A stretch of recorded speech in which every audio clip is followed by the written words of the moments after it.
আসসালামু আলাইকুম বন্ধুরা। আজকে আমি বানাবো পিঠাপুলি বানানোর জন্য নারকেল কুচিয়ে নিচ্ছি। নারকেলের পুরটা রেডি করার জন্য আমি এখানে নারকেল কিন্তু সামান্য পরিমাণে গুঁড়ো দিয়ে নিয়েছি। এটাকে ভালোভাবে হাত দিয়ে মেখে উনুনে চাপিয়ে দিয়েছি। আমি কিন্তু এর মধ্যে 1 টেবিল স্পুন ঘি দিয়েছিলাম, যেটা আমি শর্ট দিতে ভুলে গেছি। এদিকে মা কিন্তু গরম জল চাপিয়ে দিচ্ছে উনুনে, আটটা ভালো করে মাছ দিয়ে দিচ্ছে। বাস আমি এদিকে কিন্তু চাপিয়ে দিলাম। ওই ঢাকনাটা 3 ঢাকনা চিনি দিয়েছি আর হচ্ছে কিছু পরিমাণ গোটা গরম মশলা। এদিকে মায়ের পিঠা বানানো কমপ্লিট। আমি দুধটা ভালোভাবে ফুটিয়ে নিয়েছি। এখানে আমি দেখছিলাম যে চিনিটা গলেছে কিনা।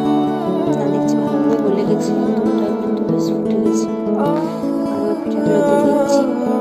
কিছু 5-7 মিনিট সেদ্ধ করার পর দেখছি পিঠাগুলো নিজে থেকে উপরে ভেসে উঠছে।